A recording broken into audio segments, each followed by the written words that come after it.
Once more, there are 4 factions. What a waste of time! The Earth shall revolve around the sun before you comprehend these rules. Got a minute? Why not? Aldert Geert, Assistant Professor in Contemporary History at Oxenfurt Academy. Geralt of Rivia, Witcher, with tenure. I'm looking for a woman. Long hair, dressed in black and white. Seen anyone like that? Of course not! Unlike the populace, I know the horsewoman of war is pure poppycock. Horsewoman of war? What's that about? Folk say an omen. A beautiful phantom rides the fields at night, looks as you described her. Armies follow her, and all who cross her path meet with misfortune. I can vouch for the last bit. Know where they saw her? No, facts interest me, not fairy tales.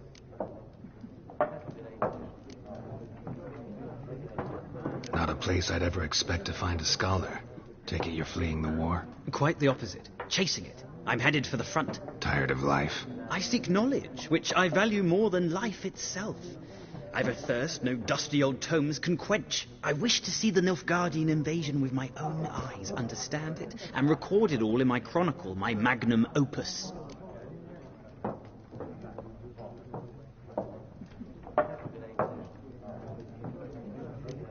Interesting. We need somebody to describe war, what it's really like. Not colorful banners and generals making moving speeches, but rape, violence, and thoughtless cruelty. Ah, I see you lack the polish of the Academy. Rape and cruelty are details of no import to the war's course. Trinkets on the garment of conflict, one might say. Tell that to the people whose houses burned down. War reached Novigrad yet? Nope, but it's only a matter of time. Nilfgaard on one bank, Redania on the other, drooling over the city like dogs over a juicy bone. Many a ruler's choked on that bone. True. We value our liberty in Novigrad, and we know how to fight for it. The scholars especially. The sword is not the only weapon. Do not forget, architects from our academy designed the city walls. Walls no war machine has ever crumbled. Gotta go. So long. A moment, Witcher. You strike me as a man of the world. Are you familiar with Gwent? No, and I don't have time to learn. But the rules are quite simple. Come, let's play. No thanks. Got some other things on my mind. Shame. I'd ask the locals, but since they can't count to 10, the rules are a complete mystery. Ah, well, I'm here if you change your mind.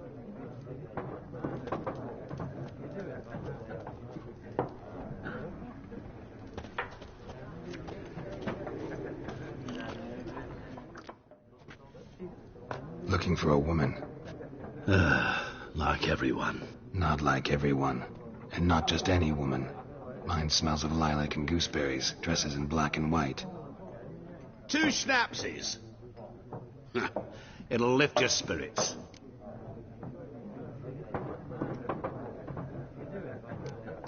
Finding her, that'll lift my spirits. You look haggard.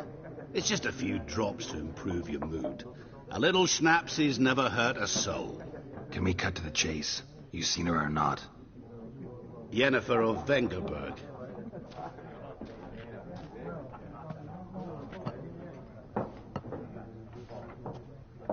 Never mentioned her name. Yet you described her perfectly. And once I hear something, I never forget. Can't help it. How do you know Yennefer? What a question. Master Dandelion's ballads, of course. The only way a humble merchant might hope to rub up against greatness. Unless, that is, he's as lucky as I am. And runs into a very patient witcher. It's a Geralt of Rivia himself. The Butcher of Blaviken. Recognize me from Master Dandelion's ballads, too? To your health. You seen Yennefer? Deepest apologies, but I must ask. Is this about love? Guessed it. It's love. I knew it at once. What do you know? Tell me. Before you appeared, it never occurred to me that might have been Yennefer. Who would have thought? Get to the point. An Nilfgaardian scout from the local garrison saw her. Where? At their camp. She rode in there. Dark of night. Black and white. Gooseberries and... Yes, I know. Had a terse exchange with the garrison commander and raced off. Where to? I'm not omniscient. Ask at the garrison. Thanks. We men of the road must stick together. Perhaps one day I'll be in trouble and you'll be nearby to help.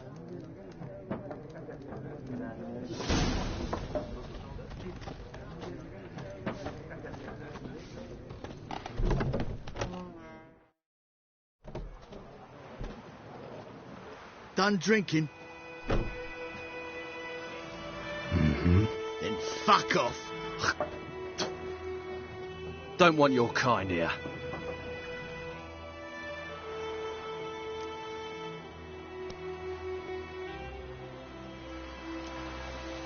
Better round up someone else to help. 3 of you don't stand a chance against me. Well, I could fuck you up by myself. If I had a bag over my head and my hands tied behind... Actually, no, not even then. Chet, Lesh, back off. I'll teach this vagrant a lesson. Man on freak.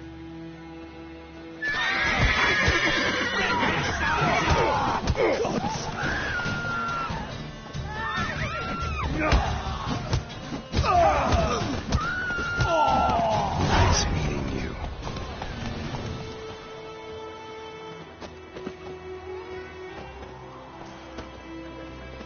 The Gran told me about Smithfield. Lad went missing the other day, so he spoke to Abby Witchman that was hunting him down. Started poking him, asking him. When he started twisting and squirming, so wham bam, they knocked his head off. Oh, so it worked. Except it was some drowner that had sacked on him. Witcher had naught to do with it. What did the folk do? That's it, Roach. Sewed his head back on. Word is, the lady's corpse is dead. Freak.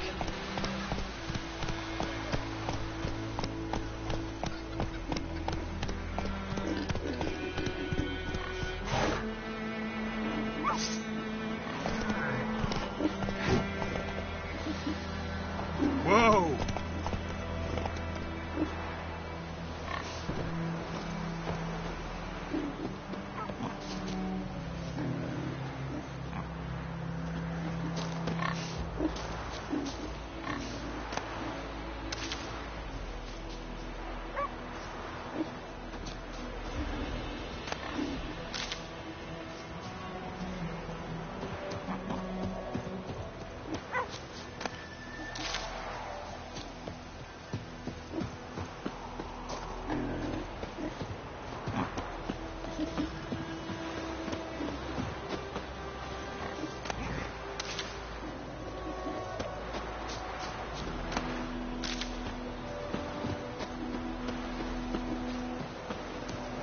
Kings do the fighting, peasants do the dying.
lost your key, ma'am?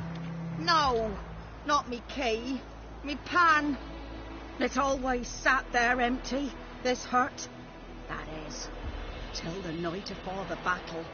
A man arrived, walked right in like 'twere his own. Was standing at my window, peering at the goings-on. He was to believe me, 'cause next I knew, there he was, coming my way. So, I grabbed me pan for protection, see? But he just asks all polite, Gran, got any birch bark by chance? Lilac berries or even a few coals? Nay, says I. And you must be right daft to pester folk at night with such foolery. I sees him listening, just staring at me pan like a magpie at a copper. Lend it to me, Gran. I'll give it back come morn. I was right baffled for what's he doing, frying in the dark. But I've got a soft heart, so I gave it to him.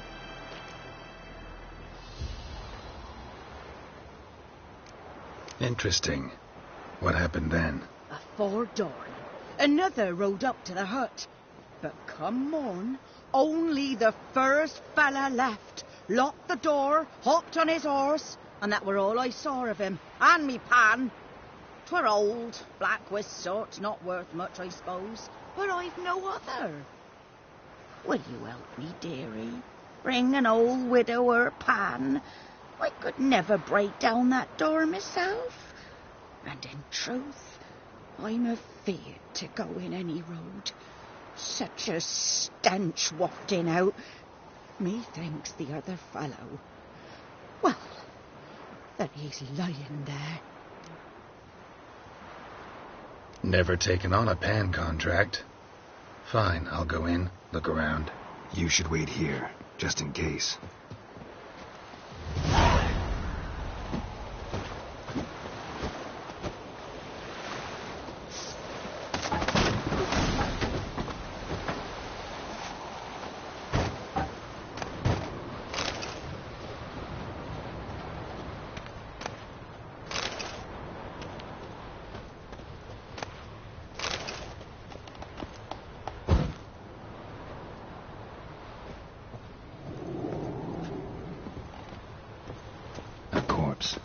Explains the stench. His throat. He was garroted. And some old scars. Kind of soldier might have. What's that, dearie? Nothing.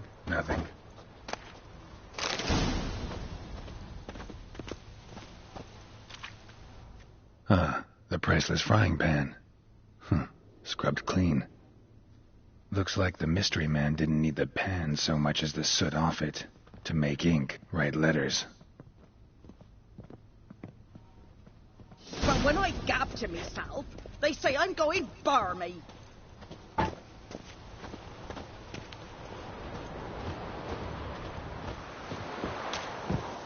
Here, your frying pan.